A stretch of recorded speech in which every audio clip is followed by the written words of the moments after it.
balik.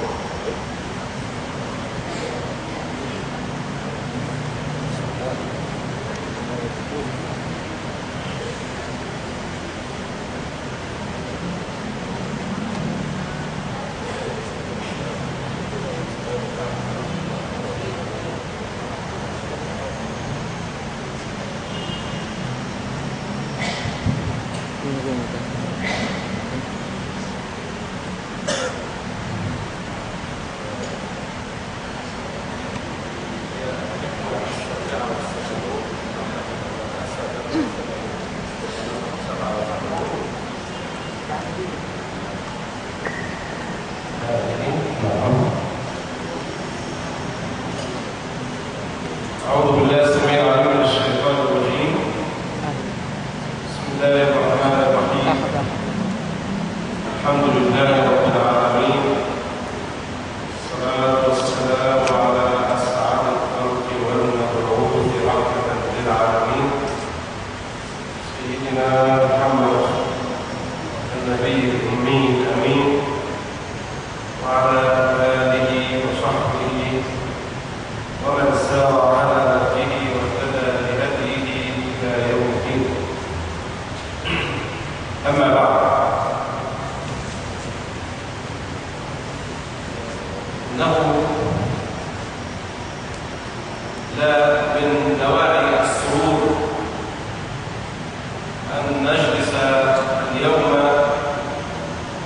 في مجلس يجلس فيه أخونا العلامة الشيخ الجليل فضيلة الشيخ يحيى أعزه الله ونفع بعلمه الإسلام والمسلمين. حقيقة أنني سعيد وجدت سعيد اليوم لأنني أجلس في وسطكم، في وسط إخواننا من المسلمين والمسلمات المحبين لفضيلة الشيخ يحيى ومريدون له، ليجمعنا اليوم كتاب نتحدث فيه عن سنة رسول الله صلى الله عليه وسلم، كتاب نتحدث فيه عن الحكم العطائية لسيدي ابن عطاء الله السلام.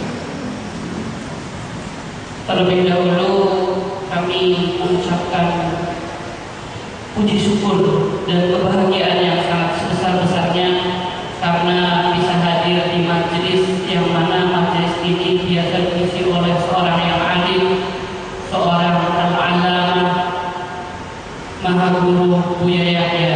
Maka sangat bahagia bagi kami menghadiri majelis beliau, dan juga sangat bahagia bagi kami bisa bertemu dengan para pecinta Rasulullah, para pecinta Buya Yahya. Sangat bahagia juga bagi kami bertemu dengan bapak-bapak dan ibu-ibu. Mudah-mudahan yang akan disampaikan nanti pengajian kitab Abi Jamrah, pengajian kitab Al-Hikam bisa bermanfaat buat kita semua. Amin. ويسرني أيضا أن أبلغكم سلام وتحيات أخي الشيخ الجليل الشيخ يحيى إليكم جميعا، وأن أبلغكم اعتذاره عن الحضور إلى هذا المجلس اليوم، وذلك لأن لدى فضيلة الشيخ برنامجا في جاوة الشرقية، وأيضا من ضمن برامجه العظيمة في خدمة الإسلام والمسلمين. Juga sangat bahagia bagi kami untuk menyampaikan salam beliau, salam Buya Yahya kepada para bapak-bapak, para ibu-ibu, karena Buya Yahya pada malam hari ini belum bisa hadir di majelis ini. Beliau masih ada acara di Jawa Timur dan dalam perjalanan menuju kemari. واليوم بمشيئة الله تعالى كما عودكم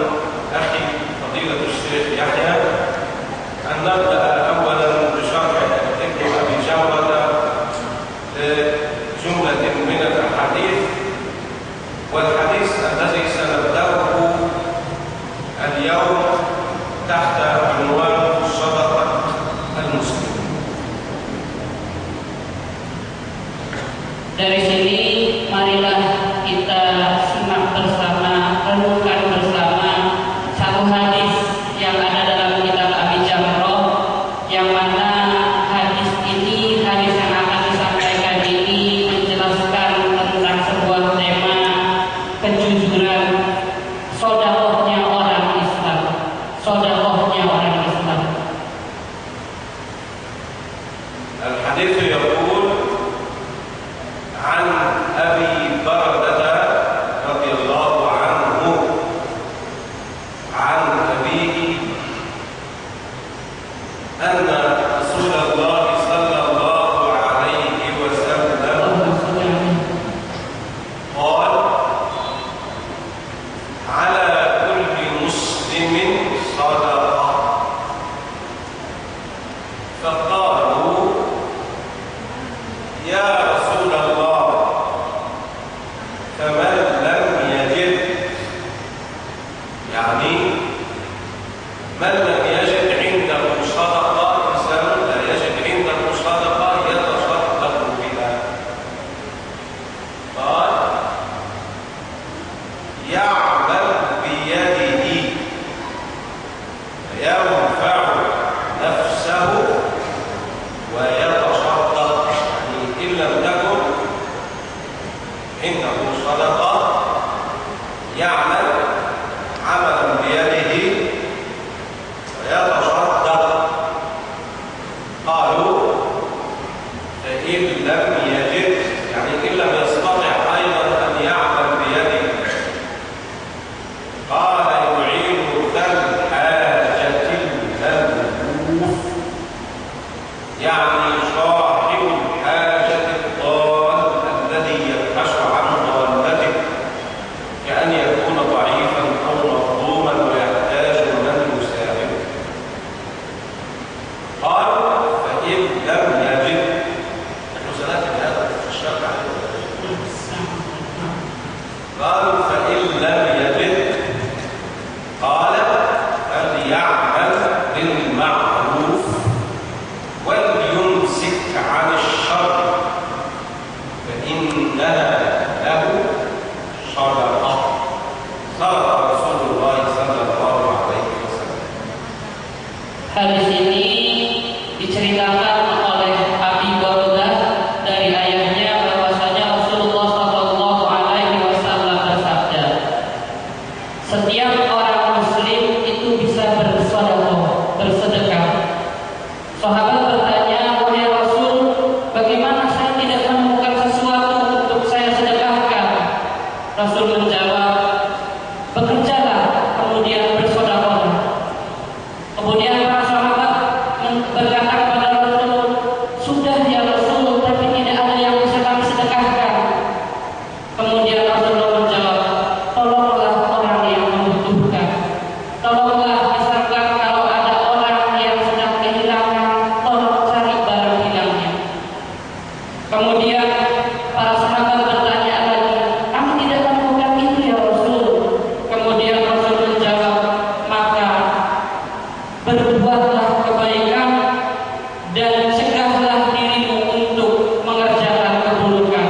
Maka sesungguhnya berbuat kebaikan, menyuruh kebaikan dan mencegah dirinya dari kemungkaran itu merupakan sedekah buat dirinya. Betul.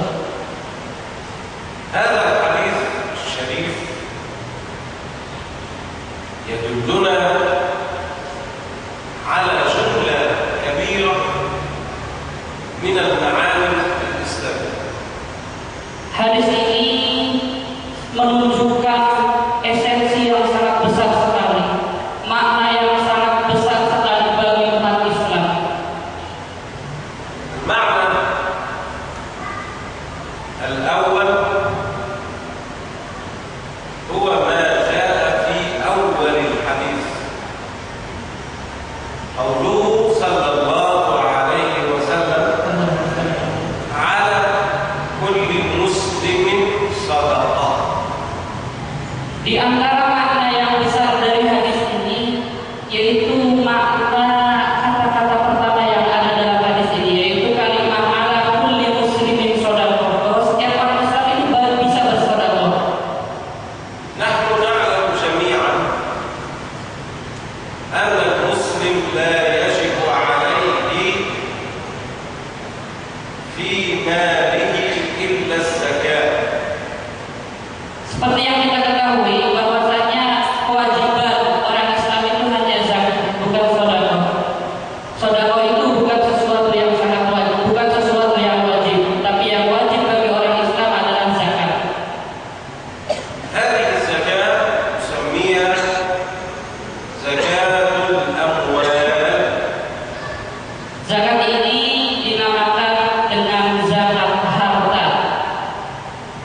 التي يتكلم عنها العلماء،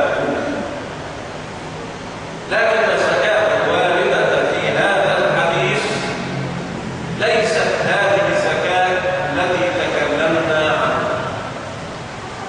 Yang kita bicarakan, yang telah dibicarakan tadi itu adalah zakat harta yang telah dibicarakan oleh banyak ulama. Zakat harta yang ulama banyak sekali membicarakannya tentang kewajiban seorang muslim untuk mengeluarkan zakat atas harta yang dia miliki. Tetapi yang dimaksud sedekah dalam hadis ini bukan zakat yang diterangkan seperti tadi.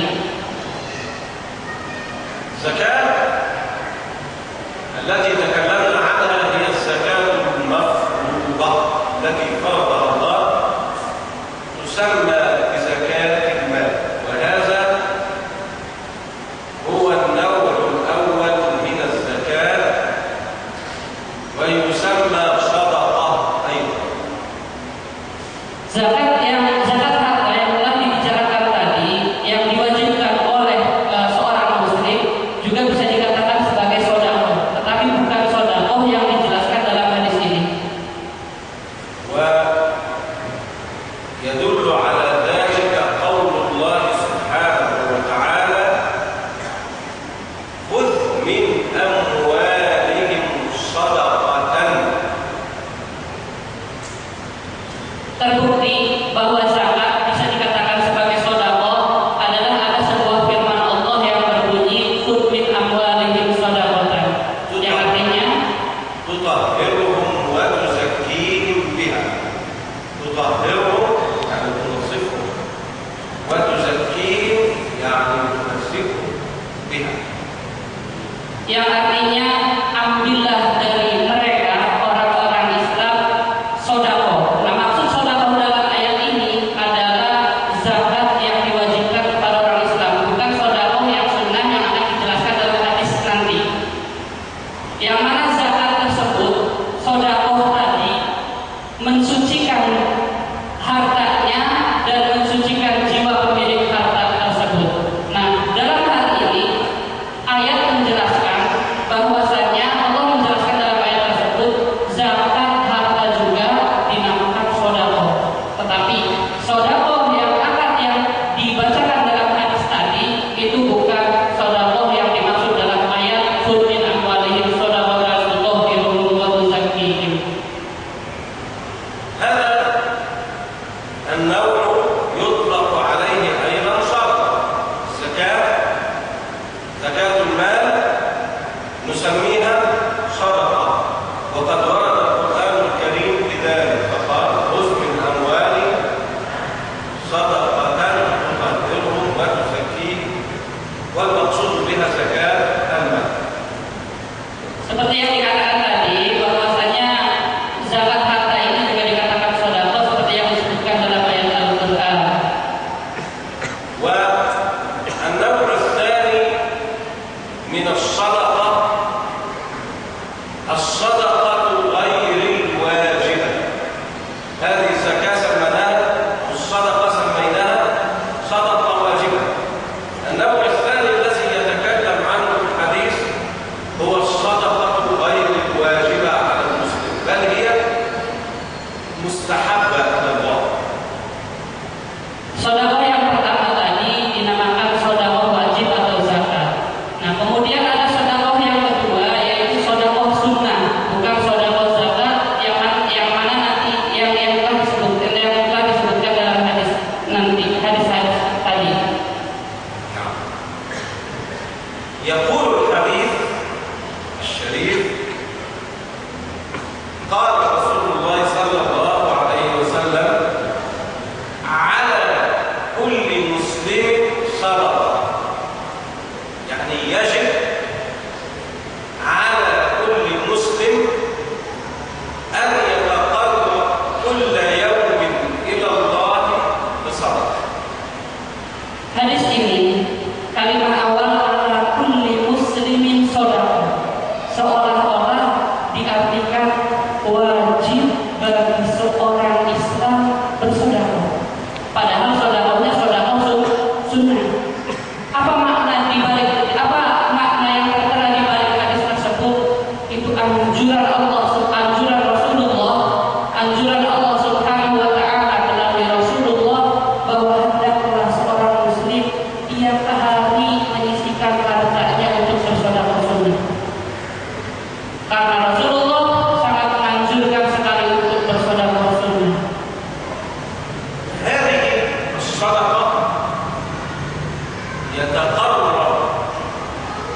بها المسلم إلى الله كل يوم. الأفضل للمسلم والأعظم للمسلم والمسلمة أن يقدم كل يوم صدقة عن نفسه لله عز وجل. Sedekah ini, sedekah yang dianjurkan oleh Rasulullah Sallallahu Alaihi Wasallam itu bisa mendekatkan hamba yang bersedekah tadi kepada Allah Subhanahu Wa Taala. Oleh karena itu Rasulullah wakti-wakti menyuruh kita semua umatnya untuk bersedekah dan menyisihkan hartanya sekuat kita tiap hari untuk bersedekah, karena amalan sedekah tersebut akan mengantarkan kita kepada orang-orang yang dekat, akan mengantarkan kita, akan menjadikan kita sebagai orang yang dekat dengan Allah Subhanahu Wa Taala. لقد فهم بعض صحابة رسول الله صلى الله عليه وسلم أن الصدقة محصورة في المال، الصدقة المالية فقط، فأراد النبي صلى الله عليه وسلم أن يبين لهم أن الصدقة التي يفعلها المسلم كل يوم لا تنحصر في الصدقة المالية فقط، بل تنحصر في جميع أنواع الخير. Ketika Rasulullah Sallallahu Alaihi Wasallam bilang hendaklah seorang muslim bersedekah, bahkan hampir wajib untuk bersedekah, para sahabat kaget. Karena dalam pikiran mereka sedekah itu hanya hubungannya dengan harta. Nanti orang yang tidak punya harta bagaimana dia bersedekah? Maka kemudian Rasulullah menjawab dengan jawaban yang sangat bijak bahwa sedekah itu tidak hanya pada harta, tapi seluruh kebaikan yang dilakukan oleh orang Islam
tidak punya harta, tidak punya tenaga untuk bekerja, lalu bertanya kepada Rasulullah, ya Rasul, saya sudah keluarga, saya sudah tidak kuat lagi bekerja. Ya Rasul, saya sakit-sakitan, tidak sanggup lagi untuk bekerja. Bagaimana saya harus bersedekah ya Rasul? Di sini lihat orang semangatnya untuk pengen bersedekah, padahal dia harta tidak punya, kemudian untuk bekerja tidak sanggup. Kata Rasulullah menenangkan para orang sakit ini, kalau kamu sudah tidak bisa bekerja, bisanya apa? Bisa nggak kamu nolong orang yang misalnya butuh apa, kamu sediakan? Misalkan ada kehilangan apa, kamu carikan. Dan itu sedekah buat kamu. يعين ذا الحاجة الملهوف. ذا الحاجة إنسان غريب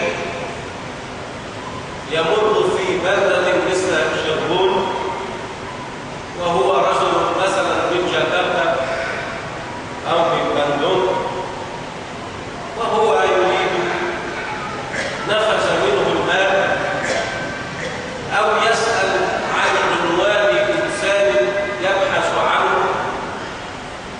فيجب عليك أن تمشي مع هذا الرجل لتوصله إلى حاجته. ليس معك مال تعطي، ليس معك صدقة تدفعها، تعين هذا الرجل المحتاج، تدله على الطريق. إن كان لا يجد مكانا يبيت فيه وهو غريب عن هذا البلد، تدخله بيتك ينام فيه. إن كان جوعانا تطعمه ابتغاء مرضات الله. إن كان مظلوما يريد أن يرفع شأنه إلى الحاكم ولا يستطيع أن يصل إليه، وأنت تستطيع الوصول، توصله إلى الحاكم ليسمع شكواه. كل هذا معناه إغاثة الملهوف. إغاثة، أقولها لك واحدة واحدة. إغاثة الملهوف أو يعين ذا الحاجة الملهوف تتمثل في إنسان غريب عن شربون من جاكرتا مثلا أو من بلد أجنبي، هو غريب في هذا البلد وهو محتاج لأن يسأل على عنوان إنسان. أنت تدله على هذا العنوان يعتبر إعانة لذا الحاجة الملهوف. واضح يا شباب؟ Kemudian sahabat masih bingung, bagaimana cara dia sudah tidak punya harta, bekerja sudah tidak sanggup. Rasulullah menjelaskan suruh menolong orang yang membutuhkan. Bagaimana penjelasannya? Rasulullah menjelaskan contoh kecil, misalkan ada orang dari Bandung atau dari Jakarta, kemudian dia pengen main ke ziarah ke Cirebon, pengen main ke Cirebon, pengen main ke Ternate, ketemu dengan bapak-bapak atau sahabat yang ketemu dengan bapak yang lagi sakit, tidak bisa bekerja, tidak bisa memberikan sedekah, dan dia orang yang berangkat dari Bandung atau dari Jakarta ini kebingungan nyari alamatnya si A. Ketemu dengan orang itu, kalau orang ini mau bersedekah, ditunjukkan jalan Pak, rumahnya di sana. Ini sudah sedekah yang sangat mulia sekali. Tidak butuh harta, tidak butuh apa-apa, cuma nunjukin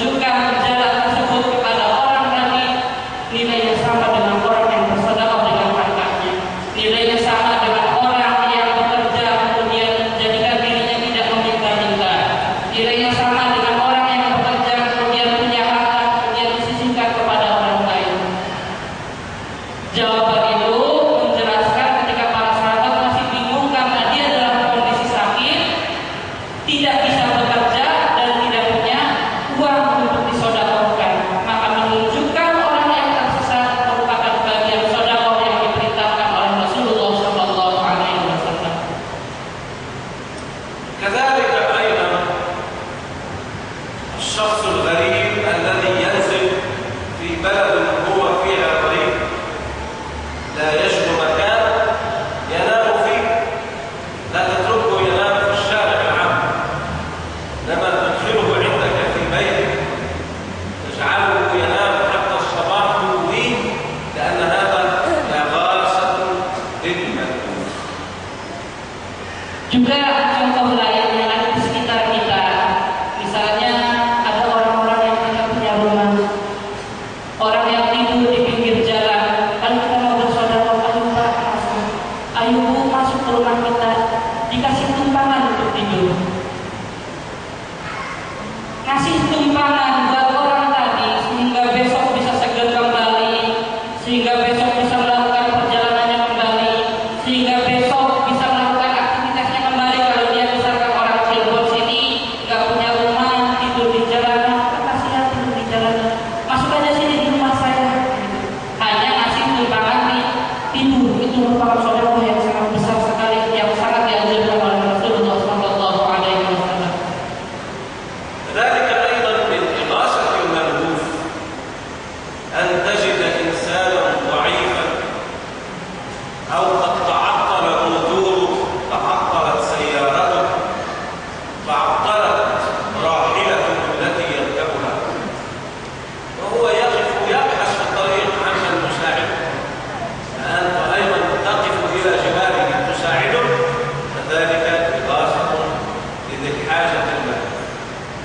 Dan di antara contoh yang lainnya, misalkan ada orang yang ketinggalan kereta atau ketinggalan bis, kemudian dia kebingungan, kita datang saja ke dia, terus nanyain, Pak, apa yang perlu bisa kita bantu?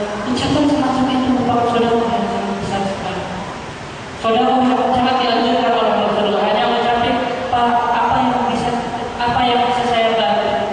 Itu termasuk bagian sedekah yang dianjurkan oleh Rasulullah Shallallahu Alaihi Wasallam, yang tidak menemukan pekerjaan yang bisa menjaga dirinya untuk dari meminta-minta dan yang tidak bisa disisihkan hartanya untuk dikasihkan kepada orang lain.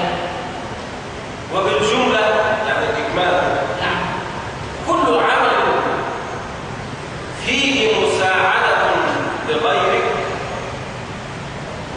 تساعد به غيرك ابتغاء مرضات الله فهو إغاثة لذوي الحاجة الله.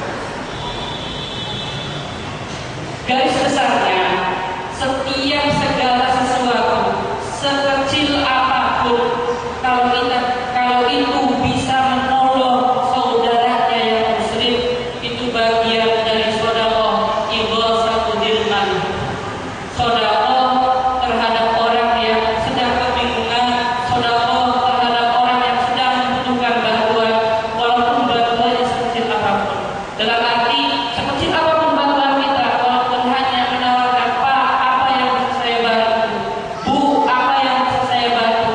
Itu bagian daripada sedekah lil ma'ruf, sedekah terhadap orang yang membutuhkan bantuan. قال الصحابة لرسول الله صلى الله عليه وسلم فإن لم يجد، يعني إن كان الإنسان ضعيفا لا يستطيع أن يساعد غيره وعجز عن مساعدة وإعانة الملهوف، فماذا يفعل يا رسول الله؟ Sudah dijelaskan semudah itu para bapak, para ibu. Ternyata masih ada sahabat yang protes. Masih ada sahabat yang bertanya, ya Rasul, saya tidak menemukan orang yang bisa saya bantu. Ya Rasul, saya tidak menemukan orang yang bisa saya tawarkan apa yang bisa saya bantu. Apa yang harus saya lakukan ya Rasul, supaya saya termasuk orang-orang ahli sedekah. قال صلى الله عليه وسلم Sallallahu فإن لم يجد فليعمل بالمعروف وليمسك عن الشر فإنها صدقة له. والمعنى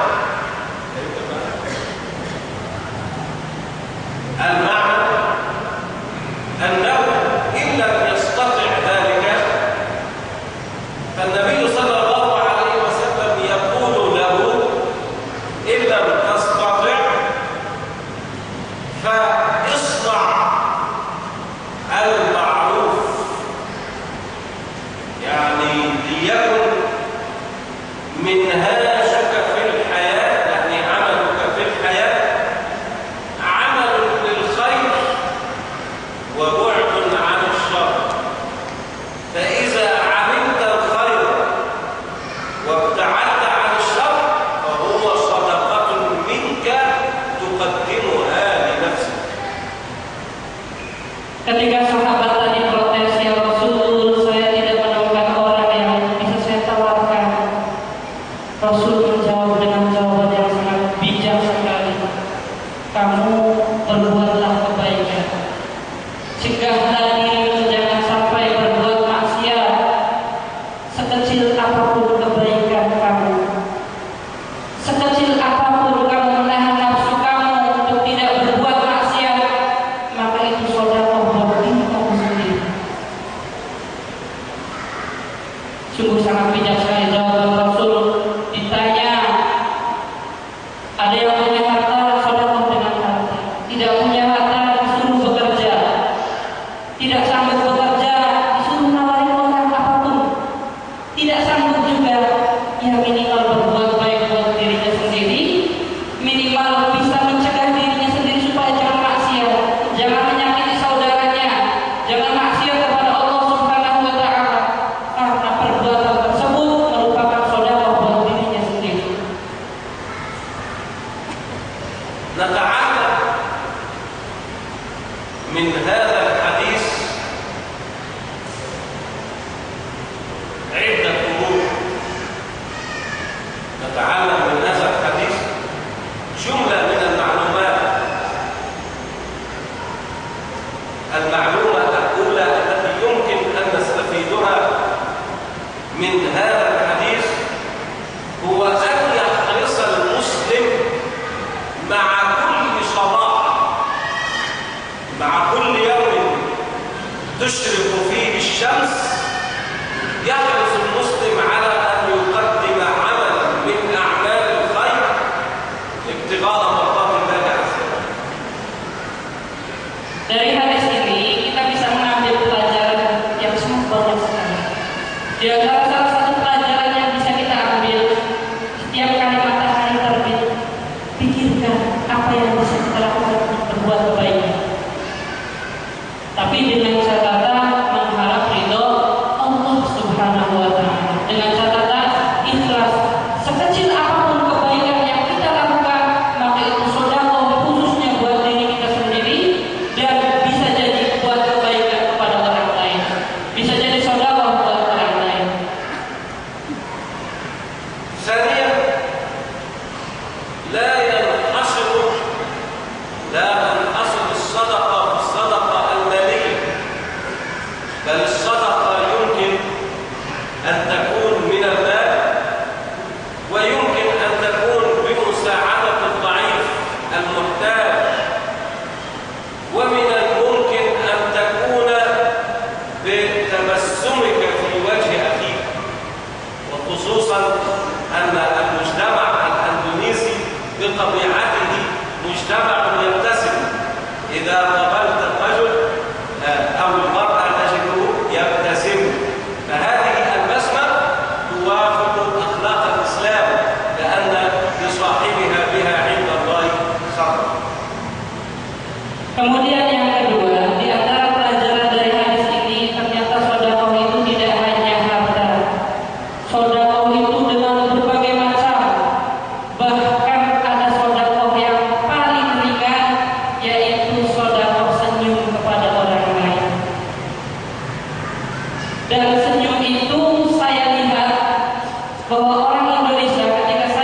Mungkin ada di antara kita yang emasnya berkilo-kilo tapi zakatnya cuma 1 atau 2 gram, berarti zakatnya kurang.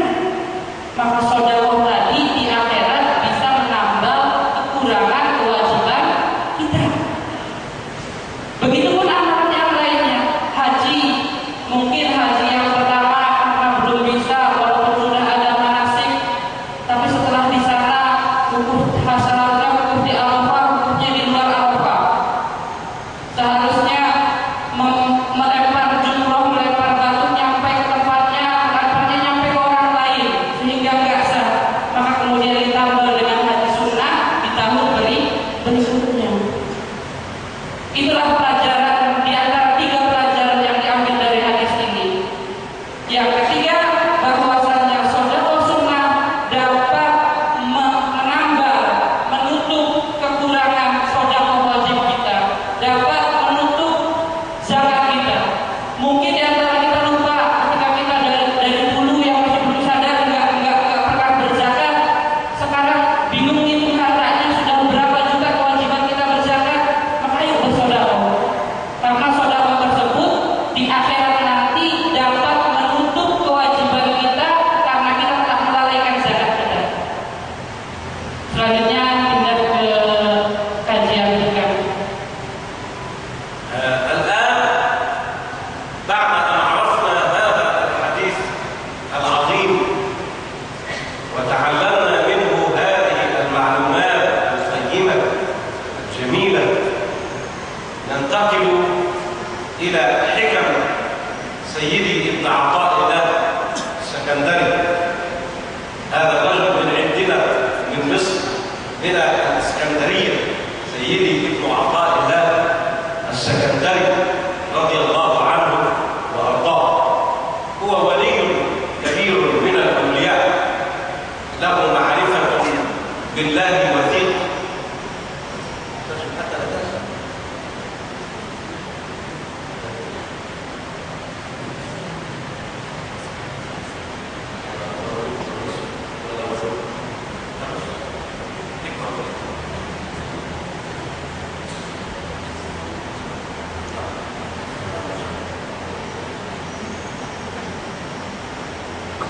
Selanjutnya kita mengkaji kajian hikam, satu hikmah, satu kalam yang sangat bijak dari seorang wali Allah, yaitu Ibnu Athaillah As-Sakandari.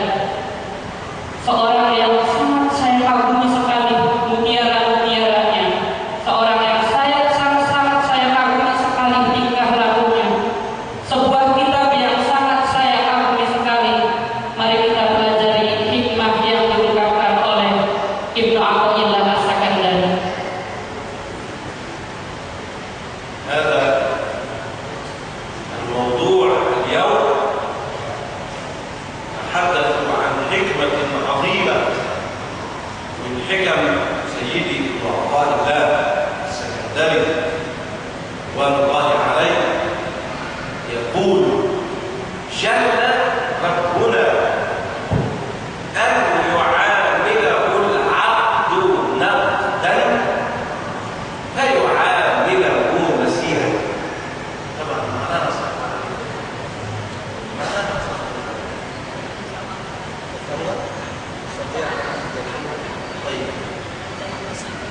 طيب أنا أشرح. أنت ترجم المعنى الآن، أنا أزيد من الشرح.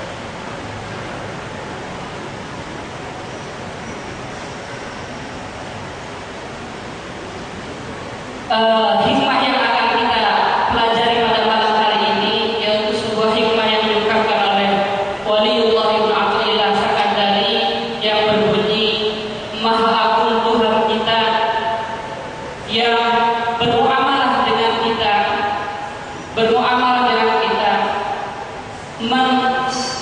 bermuamalah dengan kita ketika kita minta kepada Tuhan kita supaya amal kita dibalas di dunia. Ternyata Allah membalasnya lebih besar di akhirat. Misalkan kita sholat, kita melakukan